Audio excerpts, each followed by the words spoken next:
చెప్పుకున్నాడు. చెప్పడం కాదు, ఆచరణలో నిరూపించాడు కూడా. దీంతో పాటు చెప్పాల్సిందంటే మీకు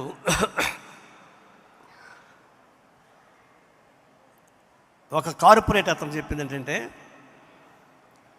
రాజశేఖర రెడ్డి మాలాంటి వాళ్ళకి ఏదైనా బాధ కలిగినా, నష్టం వచ్చినా కనిపిస్తే పిలిచి ఏదో ఇబ్బంది వచ్చిందంటే నీకు ఎట్లా ఉన్నావు అని అడిగి ఏదంటే సహాయం కావాలని అడిగేవాడు.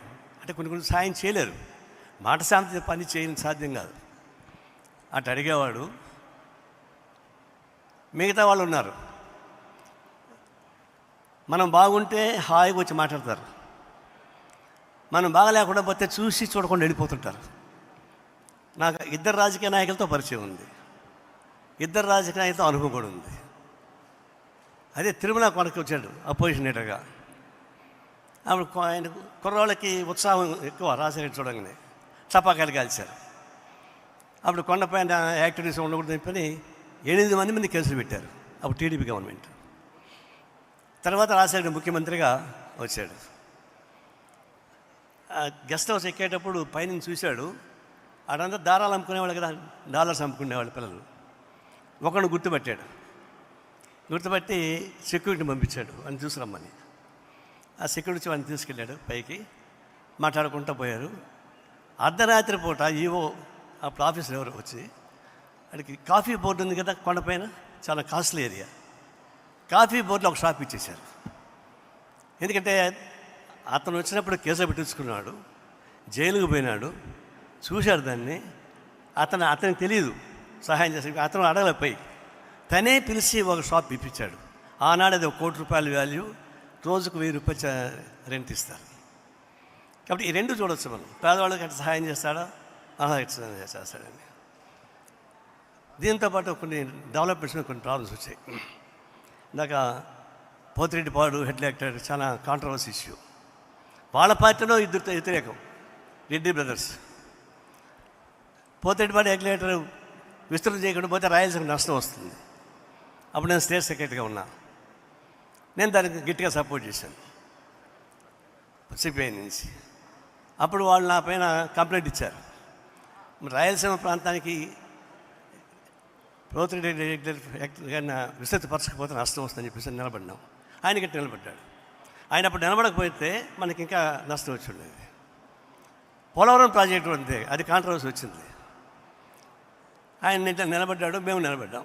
మాకు పోలవరం పైన కమిట్మెంట్ ఎక్కువ, నీళ్ళ సమస్య పైన. అప్పుడు ఓపెన్గా సపోర్ట్ చేసాం. ఒక ప్రాబ్లం ఉంది, ఎత్తు తగ్గించి చేయాలని చెప్పేసి ప్రతిపాదన. ఎత్తు తగ్గిస్తే గ్రావిటేషన్ మీద నీళ్లు పోవు, కరెంటు ఉత్పత్తి కాదు. అలాంటప్పుడు కట్టి మాత్రం ఎలా అని చెప్పేసి అని 3 IAS ఆఫీసర్ని మా సిపిఐ ఆఫీస్కి పంపించాడు. అందులో ఒక అతను ఇప్పుడు జమ్మూ కాశ్మీర్లో ఉన్నాడు, సతీష్ చంద్ర అనుకుంటా, జమ్మూ కాశ్మీర్ సర్వీస్ కమిషన్ ఉన్నాడు. వాళ్ళు వచ్చి ఎక్స్ప్లెయిన్ చేశారు. అప్పుడు ఏమనంటే, మేము తగ్గించి కట్టుకోమని చెప్తుంటామయా, మీరు కట్టేసుకోండి అని చెప్పాయి. ఇంకేం చేయాలా, ప్రాజెక్ట్ నిజంగానే ఎత్తు తగ్గిస్తే అదే పని రాదు. అది అలాంటి ఇష్యూస్ పైన, నీళ్ళ ఇష్యూస్ పైన నిలబడి ఫైట్ చేసి ఇప్పుడు రేవంత్ రెడ్డి రాబోతున్నాడు ముఖ్యమంత్రిగా. తెలుగు రాష్ట్రాలలో ఆందోళన జరుగుతుంది, విభజన సమైక్యత. పార్లమెంట్ లాబీలో రాహుల్ గాంధీ ఉన్నాడు, Gurudas Gupta CPI leader, floor leader. ఆయన పోయి అడిగాడు, ఏమయ్యా రాహుల్, ఆంధ్ర మండిపోతూ ఉంది, is burning, why not you go అని అంటే, ఏం చేయాలి నేను, there is no Rajasekhara Reddy.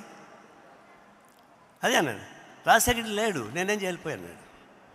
అంటే రాజశేఖర రెడ్డి గారు ఉంటే ఇప్పుడు తెలంగాణ ముఖ్యమంత్రి రేవంత్ వచ్చేవాడు కాదు, ఎందుకంటే టీఆర్ఎస్ ఉండేది కాదు. ప్రత్యేక తెలంగాణ వస్తే వచ్చి ఉండేది తెలియదు, కానీ టీఆర్ఎస్ నాయకులు మాత్రం ఉండేవాళ్ళు కాదు.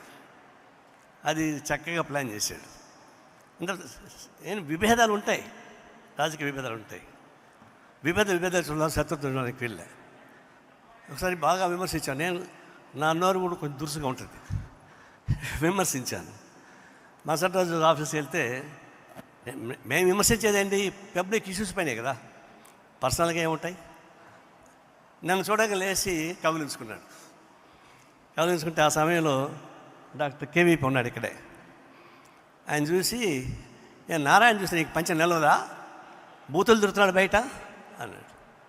అంటే ఆయన అట్లే పట్టుకొని, అవునా ఆయన కమ్యూనిస్ట్ పార్టీ నాయకుడు, నేను కాంగ్రెస్ పార్టీ ముఖ్యమంత్రిని, మనల్ని విమర్శకు నీకు చేస్తాడా అని. అవి మీరు రాయలసీమ ఏడాది చావని వెళ్ళిపోయాడు. అంటే విమర్శని సద్విమర్శగా తీసుకోవడం, సబ్జెక్టులు తీసుకోకుండా. రాజకీయాలు విభేదాలు ఉంటాయి, విభేదాలు ఎందుకు ఉంటాయి? Life is full